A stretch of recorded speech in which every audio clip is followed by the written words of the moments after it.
രജനീകാന്ത് പുട്ടപർത്തിയിൽ വരെയുണ്ടായി.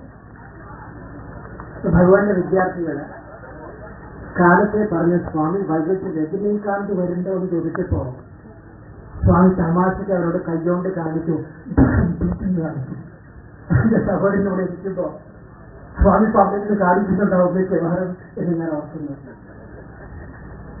രണ്ടാമത്, ഇത്രയധികം സഹോദരന്മാർ ഇവിടെ കാണുമ്പോൾ പ്രശാന്തിയിലേക്ക് ഉണ്ടാകുന്ന രണ്ടാമത്തെ അനുഭവമാണ് എനിക്ക് ഓർമ്മ വരുന്നത്. ഒരു ദിവസം മന്ദിരത്തിന്റെ അകത്ത് തിരിഞ്ഞു നിറഞ്ഞ ആൾക്കാരിരിക്കുക. ഭഗവാൻ എടുക്കുന്നുണ്ട്. ഭഗവാന്റെ അടുത്ത് പ്രൊഫസർ അനിൽകുമാർ സാറുണ്ട്. അനിൽകുമാർ സാറിനോട് ഭഗവാൻ പറയുകയാണ്, നോക്കം നിന്നെ കാണാൻ എത്ര ആൾക്കാരാ വന്നിട്ട്. അനിൽകുമാർ സാറിന് പറയുകയാണ്. അനിൽകുമാർ സാർ പറഞ്ഞു, ഭഗവാൻ ഇവരാരും എന്നെ കാണാൻ വന്നതല്ല, സ്വാമിന്ന് പുറത്തു പോയി നോക്കൂ, ഈ ഹോളിൽ ആരും ഉണ്ടാവില്ല എന്ന് പറഞ്ഞു. എനിക്ക് ഉറപ്പുണ്ട്. ഇത്രയധികം സഹോദരി സഹോദരന്മാരുടെ അടുത്ത് ഇത്ര സുന്ദരമായി സംസാരിച്ച ഞാൻ അദ്ദേഹത്തിനോട് പറഞ്ഞു, എനിക്ക് അതിന് പറയുന്ന ആദ്യമായിട്ട് കേൾക്കാം. പലപ്പോഴും പ്രശാന്തിലേക്ക് വെച്ച് നമ്മുടെ മീറ്റിങ്ങിനൊക്കെ കാണാറുണ്ട്. അദ്ദേഹം പറയുന്നത് എനിക്ക് കേൾക്കണമെന്ന് കൂടി പറയുമായിരുന്നു. വളരെ സന്തോഷം തോന്നി കേട്ടപ്പോൾ. 2-3 പോയിന്റ് പറഞ്ഞ് മാത്രം ഞാൻ നിർത്താം. ഭഗവാൻ ഓംനിപൊട്ടന്റാണ്, സർവശക്തനാണ് ഭഗവാൻ. വൈറ്റ്ഫീൽഡിലെ ഭഗവാന്റെ കോളേജ് ഒരു ഹോസ്റ്റലിന്റെ വരാന്തയിലേക്ക് രാത്രി 8 മണിക്ക് സ്വാമി വന്നു. ഭഗവാൻ വന്ന് കയറിയപ്പോ ലൈറ്റ് പോയി. 100-300 കുട്ടികൾ നിൽക്കുന്നുണ്ട് അവിടെ.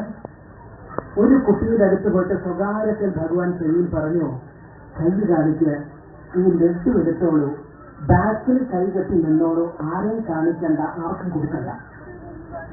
ഈ കുട്ടിക്ക് സന്തോഷമായി. കാരണം സ്വാമി എനിക്ക് മാത്രമല്ലേ ലഡ്ഡു കാണുള്ളൂ. 2 മിനിറ്റ് കഴിഞ്ഞപ്പോൾ ലൈറ്റ് വന്നു. ലൈറ്റ് വന്നപ്പോൾ കണ്ടത് ഈ 300 കുട്ടികളും ബാക്കിൽ കൈകെട്ടി നിൽക്കുന്നുണ്ട്. 300 കുട്ടികളുടെ കയ്യിലും സ്വാമി കൊടുത്ത പ്രസാദം ലഡ്ഡു ഉണ്ടായിരുന്നു. ഭഗവാൻ എന്ത് സങ്കല്പിച്ചോ ആ സങ്കല്പത്തില് ആ സ്പ്ലിറ്റ് ഓഫ് സെക്കൻഡിൽ നടക്കുന്നത് കാണാൻ പറ്റും. കാരണം ഭഗവാന്റെ സങ്കല്പം വജ്രസങ്കല്പാണ്. 14 ലോകം അവിടെ വാദിതാണിത്. എന്റെ സങ്കല്പം വജ്രസങ്കല്പാണ്. 14 ലോകമല്ല, 41 ലോകം വന്നാൽ പോലും അതിനെ തൊടാൻ പറ്റും. രണ്ടാമത് സ്വാമി ഓമിനി പ്രസന്റ് ആണ്. ഭഗവാൻ ഈ സമയത്ത് നമ്മുടെ കൂടെ ഇവിടെ ഉണ്ട്. ഹൈദരാബാദില് ഭഗവാന്റെ സെന്ററിന്റെ പേരാണ് ശിവം. ശിവത്തിൽ വൈകുന്നേരം ഒരാളുടെ പ്രഭാഷണമായിരുന്നു. സത്യസായി ഓർഗനൈസേഷന്റെ ഒരു പ്രമുഖ ഭാരവാഹിയുടെ പ്രഭാഷണം ഉണ്ടായിരുന്നു.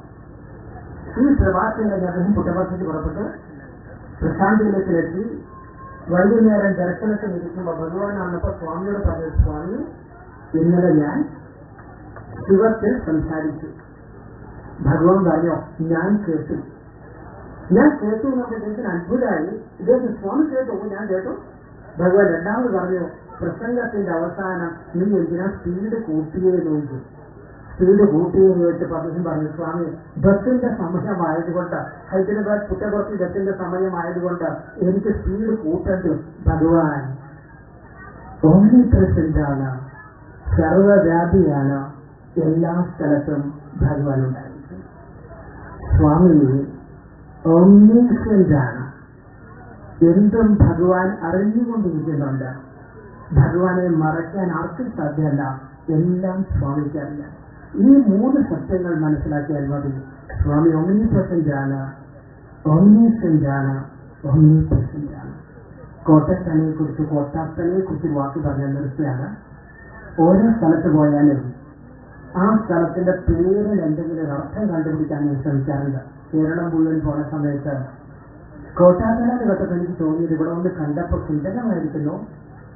ശശീന്ദ്രനെയും അദ്ദേഹത്തിന്റെ ടീമിനെയും ഹൃദയം നിറഞ്ഞ അഭിനന്ദിക്കാൻ ഇത്രയും സുന്ദരമായ ഒരു സൗജന്യം സ്വാമിയുടെ പ്രവർത്തനങ്ങൾക്ക് വേണ്ടി ഇന്ന് ശ്രീ സുരേഷ് ഗോപിയെ കൊണ്ട് സ്വാമിയുടെ തൃപ്പാദത്തിൽ സമർപ്പിച്ചത്.